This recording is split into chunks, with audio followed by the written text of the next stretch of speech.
Première observation, il y a encore trop de neige pour me promener sur le terrain, pas de raquette.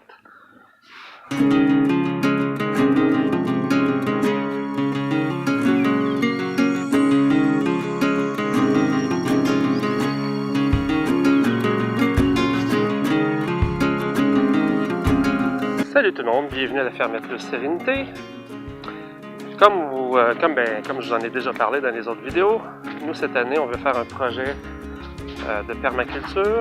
En fait, pas un projet de permaculture, parce que c'est pas un projet de la permaculture, c'est une nouvelle façon de penser, une philosophie de vie et de valeurs qu'on pourrait dire qu'on veut mettre en application. On veut travailler avec la nature et on veut travailler de la façon que la nature travaille, profiter des avantages que ça nous donne.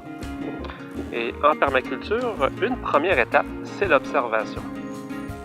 Et je me disais, on est en plein hiver, il y a encore 2 pieds, peut-être 3 pieds de neige par endroit sur notre terrain. Qu'est-ce que je peux bien observer? Alors, je me suis dit, parce que l'observation se fait en tout temps, peu importe la saison, parce qu'en hiver, il y a peut-être des caractéristiques qui vont ressortir qu'on ne verra peut-être pas l'été. Donc, je m'en viens faire un petit tour sur le terrain. Je vais essayer de ne pas caler, ça me prendrait des raquettes. Mais je vais aller faire un petit tour pour observer un peu le terrain en hiver, à quoi ça ressemble. Puis on regarde ensemble ce que ça donne. Première observation. Et voilà. Il y a encore beaucoup de neige. Bon, première observation. Notre cochonnerie.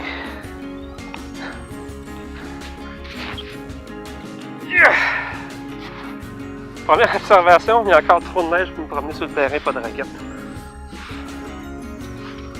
J'ai de la neige partout dans les bottes. Bon, je suis allé enlever la neige de mes bottes. On va laisser faire d'aller marcher sur le terrain où il y a encore trop de neige.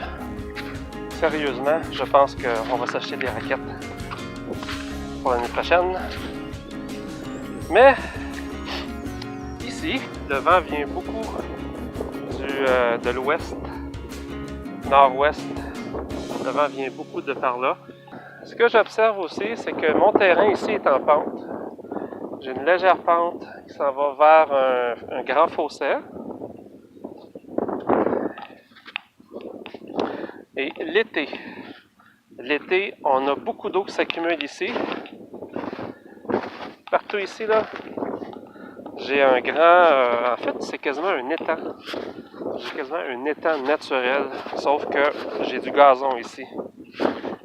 Donc, puis en permaculture, avoir un étang sur le site, c'est un bon atout. Ça crée un écosystème favorable pour la permaculture. Je pourrais sûrement vous en parler plus dans une prochaine vidéo, parce que je commence à découvrir moi aussi. Donc peut-être que ça va être une idée, éventuellement, d'avoir un étang au centre ici. À voir. Aussi, une autre chose qu'on avait déjà observé l'été passé, quand on a fait notre premier jardin, c'est que notre terrain est très glaiseux ici. Donc on va devoir travailler très fort à l'enrichir. Et nous, ce qu'on veut faire, ce que j'ai découvert qui serait l'idéal pour nous, ce serait de faire des buttes. Ça, je vous l'expliquerai aussi dans une prochaine vidéo, comment on fait des buttes. Parce qu'avec les buttes, ça permet de créer un écosystème propice pour une bonne culture. Qu'est-ce que je pourrais observer d'autre en plein hiver? Il y a l'observation en permaculture, mais il faut commencer avec un plan. Et pour faire un plan, il faut faire un plan de notre terrain.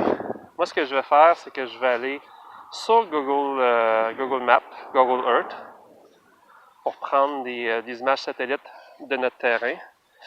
Je vais délimiter notre terrain parce qu'on a des terres agricoles autour pour essayer de définir où se lève le soleil en été et en hiver, et où se couche le soleil en été et en hiver.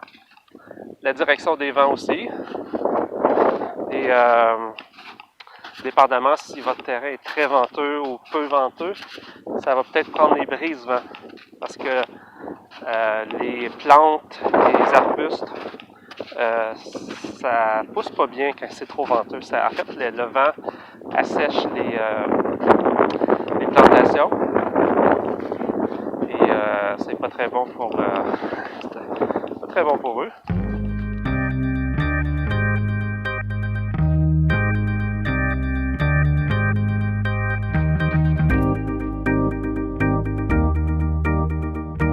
Alors, voici mon plan. C'est très rudimentaire, mais c'est quand même un début.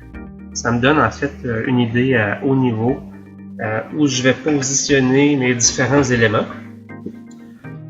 Donc, comme vous pouvez voir, c'est une image que je suis allé chercher sur Google Maps à partir de l'image satellite. Le carré noir ici, je l'ai délimité par rapport à mon certificat de localisation. Donc, j'ai pu aller voir un peu mes limites de mon terrain, où ça s'arrête. Et je réalise que mon terrain arrive très près de mon bâtiment. Il passe par en arrière de mon garage, de ma maison, ça revient. En fait, ça longe le poteau électrique. Donc, mon terrain est comme un carré dans un grand carré. Donc, tout autour ici, là, c'est un grand carré qui ne m'appartient pas pour l'instant. Mais éventuellement, j'aimerais beaucoup pouvoir l'acquérir. Mais pour l'instant, on va fonctionner avec ce qu'on a. Donc, ce que j'ai ajouté ici sur l'image satellite, en fait, ce qui est le fun avec Google, c'est que par défaut, il vous donne le nord, le sud, l'ouest et l'est. C'est déjà centré. Donc, j'ai pas dû avoir à chercher où est le nord, où est l'est, etc. Donc, je les ai positionnés ici. Donc, on sait déjà que le soleil se lève à l'est et se couche à l'ouest. Donc, je peux considérer mes plans par rapport à ça. Et aussi par rapport aux vents dominants. Mais les vents dominants, dans notre cas, viennent surtout de l'ouest, le nord-ouest aussi. Donc, ça vient beaucoup dans cette direction-là. Et donc, j'ai posé un petit peu les éléments que j'ai rajoutés depuis qu'on est arrivé sur la ferme. Ou puis des éléments aussi à considérer pour le futur. Entre autres, les petits ronds, c'est des arbres. Ici, c'est nos arbres fruitiers qu'on a plantés. Ici, c'est les vignes. On a 2 rangées de vignes qu'on a plantées aussi. Ici, c'est notre jardin. En bleu, j'ai délimité notre jardin actuel. On ne le voit pas sur l'image satellite parce que l'image est plus vieille. Et ce que j'ai mis aussi, j'ai identifié les vents dominants. Et j'ai identifié aussi les brises-vents qu'il faudrait mettre sur le terrain. Étant donné que nos vents viennent beaucoup de cette direction-là, vent dominant de l'ouest-nord-ouest, pardon. Ici, au niveau du jardin, il y a beaucoup de vents qui arrivent dans cette direction aussi. Donc, il va falloir considérer, étant donné que ici, ça ne nous appartient pas comme terrain, faut que je considère peut-être de faire un brise-vent à ce niveau-ci pour briser le vent qui pourrait assécher nos récoltes pendant l'été. Donc, étant donné que j'ai pas beaucoup de place entre le début de mon terrain et le jardin, je vais voir mes options, mais dans les prochaines vidéos, je vais sûrement pouvoir en parler plus, là, mais à voir. Mais l'idéal, ça aurait été d'implanter un brise-vent juste ici, qui bloquerait l'accès au vent, mais aussi aux pesticides et aux produits chimiques qui sont épandus sur le terrain voisin.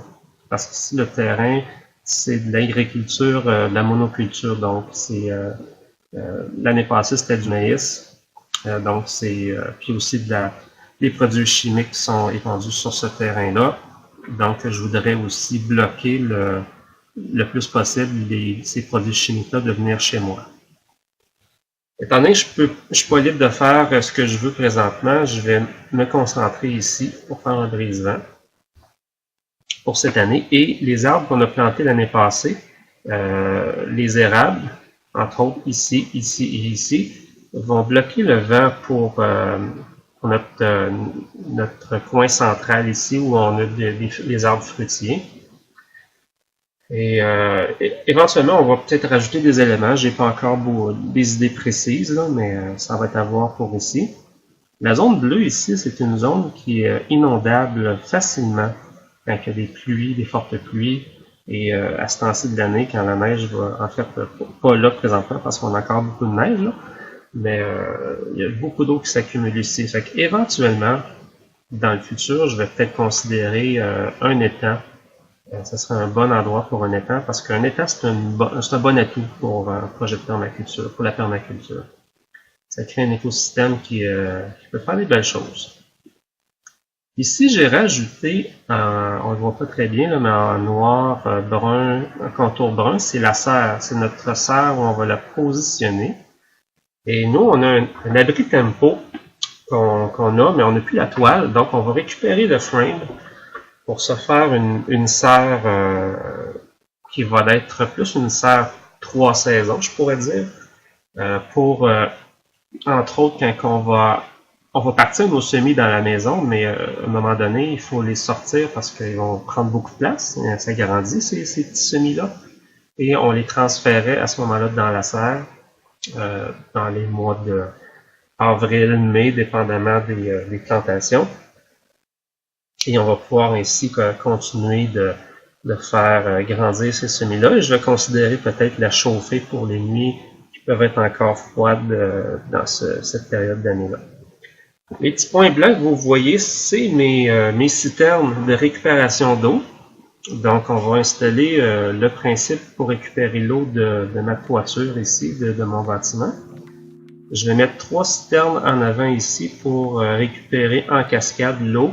Donc, une fois qu'une citerne est remplie, elle va se déverser dans la suivante, et ainsi de suite. Donc, ces 3 citernes-là, principalement, ça va être pour mon jardin. Je vais avoir une autre citerne ici pour ma petite partie ici, qui ça va être plus pour mes arbres fruitiers, les vignes, éventuellement. Ça va sûrement nécessiter de l'eau. Et finalement, ma 5e citerne va aller dans ma serre ici.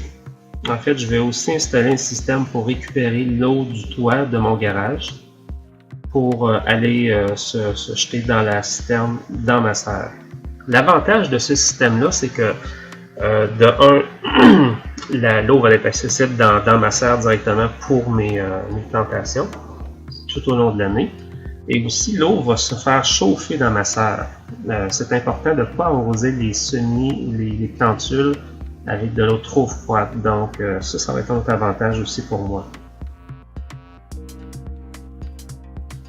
Un autre point aussi par rapport à la serre, c'est que la serre, l'entrée va donner directement sur le stationnement.